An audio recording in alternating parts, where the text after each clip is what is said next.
My partner sat across from me one day and said something that I was not ready for. He said, "What is keeping you from traveling?"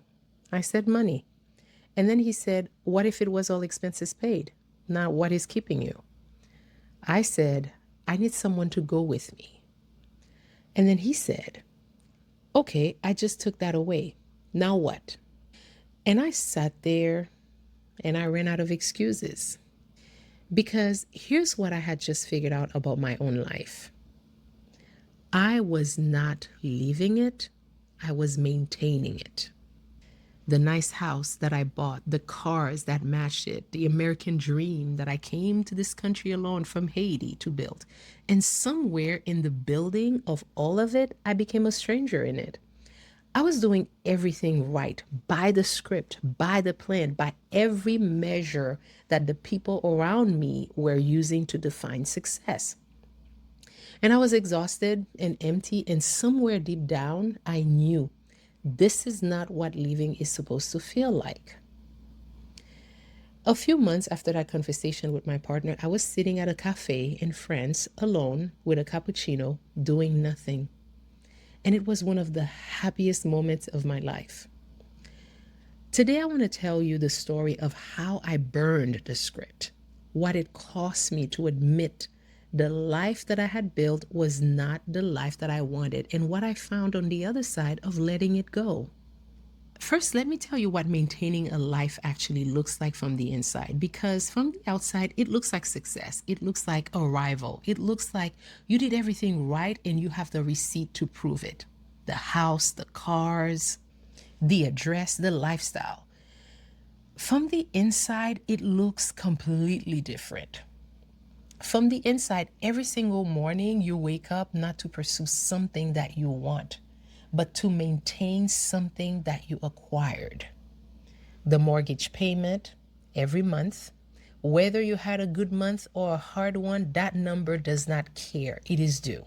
The property taxes, which go up and then go up again, and you find out about the increase in a letter you did not ask to receive.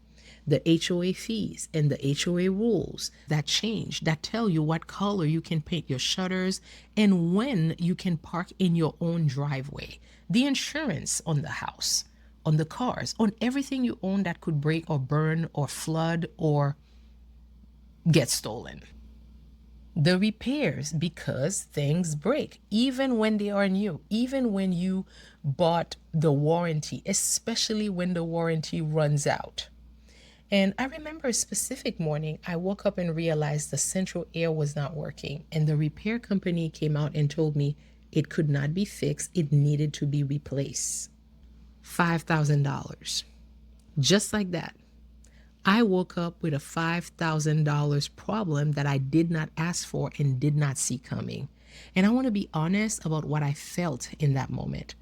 It was not just a financial stress, it was something deeper. It was the feeling of a person who realizes this thing I am paying for is not mine.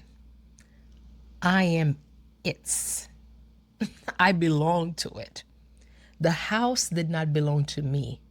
I belonged to the house. Everything in my life revolved around maintaining it: my income, my time, my energy, my decisions about what I could and could not do. Every choice that I made was filtered through: what does the house need? What does the mortgage require? What can I not afford to risk because of what I owe?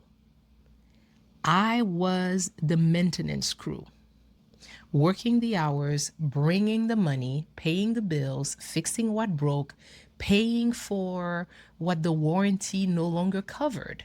And somewhere in all of that, somewhere between the property taxes and the HOA letters and the $5,000 central air, I had forgotten to actually live.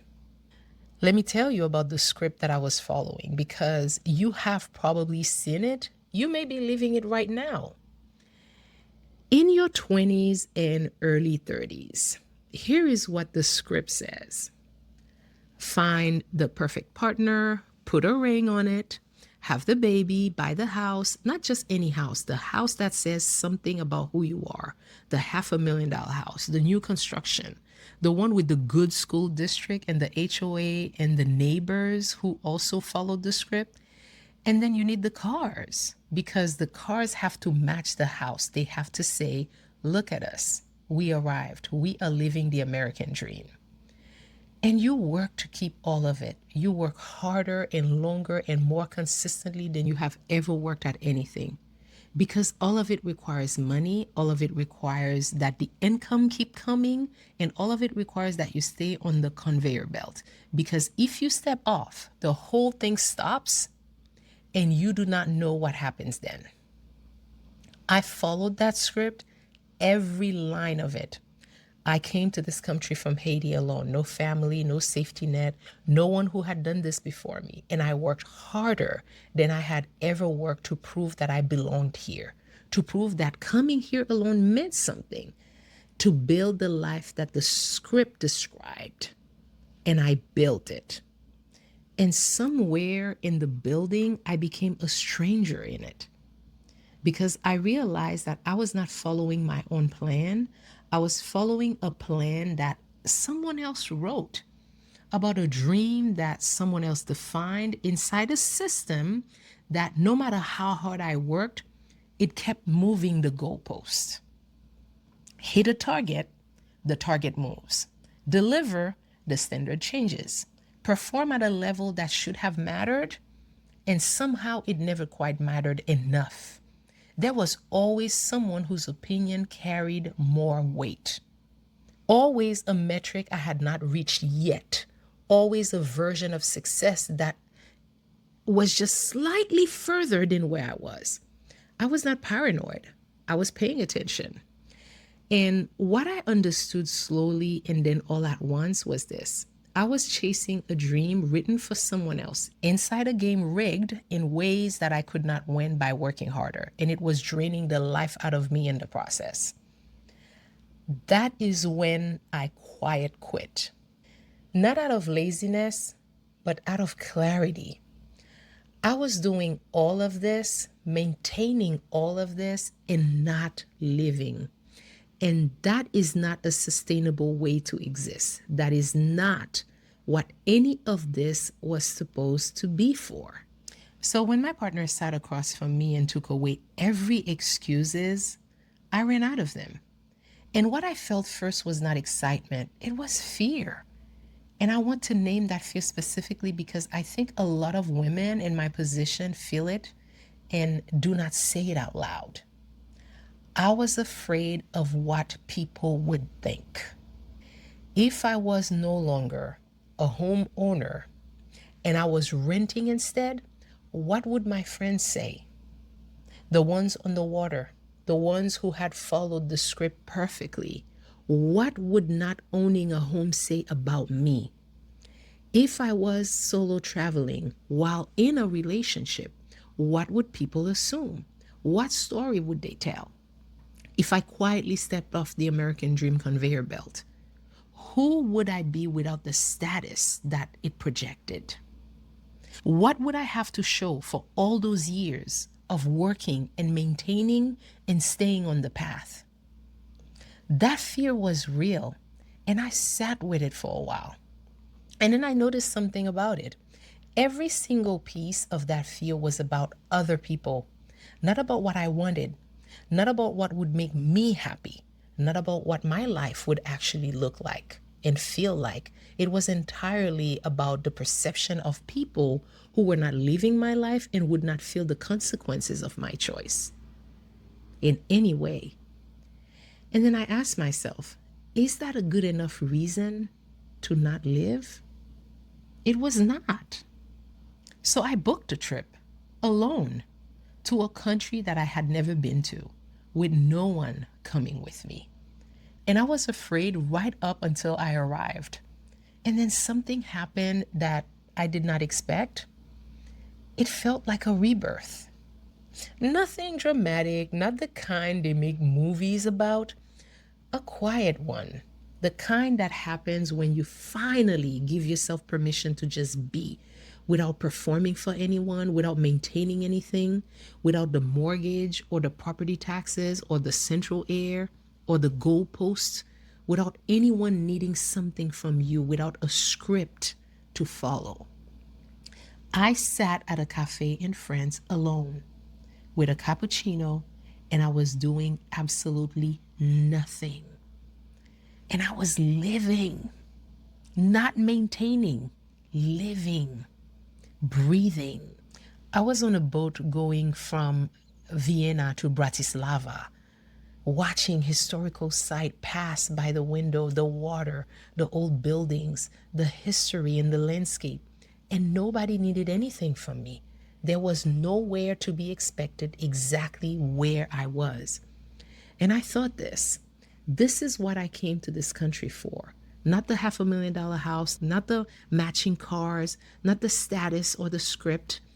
This feeling of being alive in my own life, present in my own experience, not the maintenance screw of someone else's perception of success. Those were some of the happiest moments of my life, and none of it is attached to status. None of it required keeping up with someone. It just required me to say yes to myself. That's it. Now, drop one word in the comments right now. What is the one thing that you are currently maintaining that you do not even want anymore? I want to read every single one. Let me tell you something that I started noticing once I stepped back from that script. When I would get together with friends who were still following that script, the homeowners, the ones on the water, the people living the American dream version of success, do you know what we talked about? We didn't talk about the dream. No, not the dream. We talked about the problems, the property taxes that went up again, the HOA that changed their rules again, the repair that cost more than the estimate, the warranty that ran out, the central air, the roof, the pipes, the deck that needs to be refinished, the thing that broke this month that broke last month too. We would sit together in beautiful homes with nice cars in the driveway, and the entire conversation was about the burden of the things that we owned. And I started thinking about that.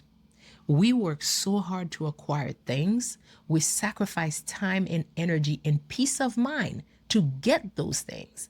And then when we finally have them, when we finally sit down together to enjoy them, we spend the time talking about the headaches they cause. What is the point of having something that you can no longer talk about with amazement, only with exhaustion? What is the point of owning something that owns you more than you own it? And I want to be very clear. I am not here to tell anyone what to do with their money or their life. If the house brings you genuine joy, not just status, but actual joy, stay in it. If the script is working for you and you feel alive inside it, keep following it. That is your right, and I respect it completely. But if you are sitting in your beautiful house talking about the problem that it causes and secretly feeling the weight of maintaining something that no longer serves you, I want you to know that questioning the script is not a failure, it is wisdom. Because some things are worth owning, some things own you, and only you can tell the difference in your own life. Now, there is a question that I used to ask myself, one that I could not shake. Am I going to wait until I'm 65 years old to visit the tree that I always wanted to visit? Think about what the script actually asks of you. Work for 40 years, maintain the life, show up, keep the job, pay the mortgage, do it all again tomorrow, and then when you are 65, retire and then live. That is the plan. That is what the script promises. Defer everything that brings you joy until the end and then cash it in. But here is what nobody tells you about that plan. You do not know what 65 looks like for you. You do not know what your body will be capable of. You do not know what your health will allow. You do not know what the world will look like or what travel would cost, or what your energy levels will be. You are just making a bet with your own life that the version of you who finally gets to live will be able to enjoy what the version of you right now could have had today. Are you waiting until you are 65 to learn how to swim? Are you waiting until you are 65 to sit at a cafe in a foreign city and do absolutely nothing for an afternoon?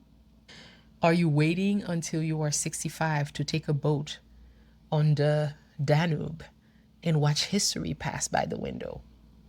Are you waiting until you're 65 to find out what it feels like to arrive somewhere completely alone? No one waiting, no one needing anything from you, and discover that you are enough company for yourself. I did not want to wait. And choosing not to wait meant quietly quitting a script that almost everyone I knew was still following, and accepting that some of them would not understand and being okay with that. Because my life is mine and I only get one of it, one life to live. Here is the script. Here is my life. The script said, own the house. My life said, stop being owned by the house. The script said, match the cars to the image. My life said, stop paying for an image that is not yours. The script said, stay on the conveyor belt. My life said, you are not the maintenance crew. You can put the tools down. The script said, wait until retirement to travel. My life said, sit at a cafe in France right now with a cappuccino, doing nothing, and feel what living actually feels like. I built everything I have alone. No family to fall back on, no one who had done this before me, no map for any of it. And in my 20s and 30s, I built the life the script described for me. And I became the maintenance crew of that life. At 50 years old, I chose something different. And it's not because the script was wrong for everyone, because it was wrong for me. Because I could feel the difference between maintaining something and actually living. And maintaining had been winning for too long. And the moment that I admitted that and let my partner take away every excuses one by one until I had none left, that was the moment the second birth actually started for me. This is what the second birth looks like. Not a press release, not some dramatic announcement, not a public declaration that you are done with the old life. A quiet choice to stop maintaining a life that is draining you and start living the one that actually fits. Even if it looks different from the outside, even if your friends are still following the script, even if people do not immediately understand what you are doing or why, even if it means sitting alone at a cafe in France doing absolutely nothing and feeling more alive than you have felt in years. Whatever life you choose, make sure that you are the person living it and you are not the maintenance crew. All right. For those of you who don't know me, I'm Webley, and I want you to drop a comment below and tell me, what is one thing from the script that you've been following that was never really yours? I want to read every single one of your comments, and remember to hit subscribe, and I will see you in the next one.